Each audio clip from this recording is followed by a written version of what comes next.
Hello, welcome to my channel, Lifestyle with Sharon. Today I'm going to show you how to make some nice brown scones. They taste wonderful and they smell gorgeous.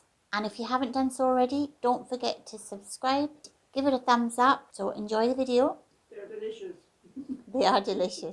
We have 300 grams of brown wholemeal flour, 120 grams of plain flour, 40 grams of brown sugar, but of course you can use white, 1 pinch of salt, 15 grams of baking soda, 1 egg, 250 ml of milk, and 110 grams of butter. Right, so we're just going to get a sieve, put in our brown sugar and our white sugar, and we'll sieve that. And you want to do it from a bit of height to get as much air as possible. And you just bang it against the edge of your hand.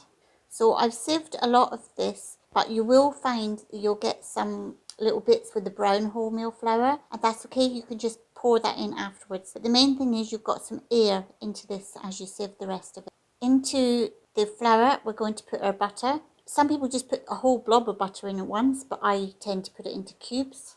And you want nice cold butter if you can. And so just mix that around in the flour, and then what you want to do is push your fingers together with this movement so that you're going to squash the butter into the flour.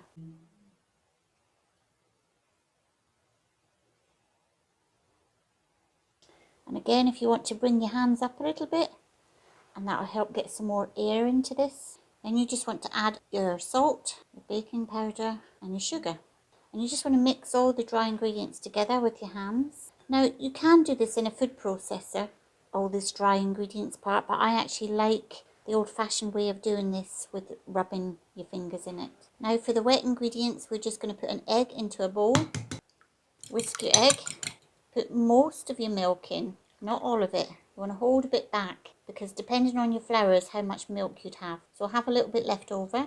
Just mix this together, and then you want to make a little bit of a hole in the centre and then add your wet mixture into that dry mixture, and then you just start mixing that together. I know it's a little bit messy. You can get a knife and kind of mix most of it first of all, or you can just get your fingers stuck in there and mix this around.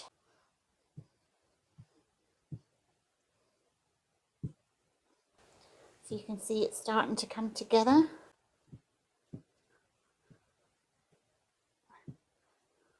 See the side of the bowl is starting to get clean and clear. I think that's enough. I don't think I need any more milk than that. So it's quite kind of sticky, but solid at the same time. It's unusual. Right, so now we just want to spread some flour onto the work surface. I'm just using the white flour.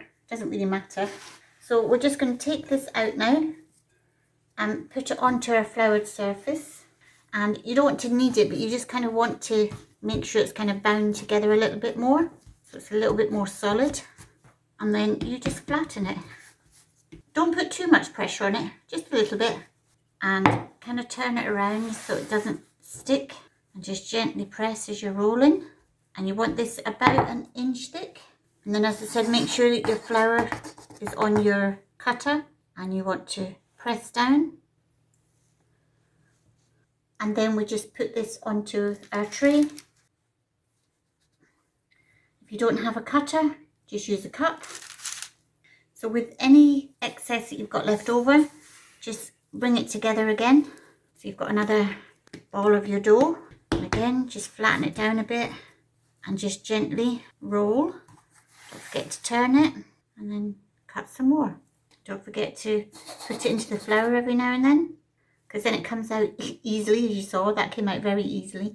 If you find it starting to stick when it comes out, then you need more flour on your cutter. I've got some whisked egg here, and I'm just going to get my pastry brush and put it on the top of the scones. This gives it a lovely golden colour. If you don't have a pastry brush, just get your finger in there. It does the same thing. And I'll put these into the oven for 15 minutes, and I'll show you what they look like when they come out. So I'm just going to put these scones onto a cooling rack. Can you see how lovely they look? And I wish you could be here to witness the nice smell that's coming from the oven. It's gorgeous. So I'm just going to pick one here to show you. Look at that. And that lovely golden crispy top. Oh, that's lovely. I'm looking forward to trying this in a second with a cup of tea. with these scones, we have a local producer here in Tarbert, County Kerry in Ireland, and it's called Simply Divine Preservatives. I'm not getting paid to promote her, I just love her jams, and I am going to have this with my scone. So to serve these to your friends, it's nice to put some ice and sugar into a sieve and just gently dust a board, and then you can place your delicious scones on the board and let your friends help yourself. So now I'm going to take one of these delicious scones. The sign of a good scone is just to be able to gently squeeze it and it prizes apart. Look at that. You don't need to cut it. So now with my nice cup of tea, I'm going to spread some lovely butter onto my scone. It's just so soft in the middle, that crispy crusty bit on the outside. Gorgeous. And I'm going to have some of this lovely jam that I told you about. It's just so soft, it's breaking apart as I'm trying to put it on there. And now for the fun bit. This is the bit I love, where I can sit and have my cup of tea and taste the goods that I made.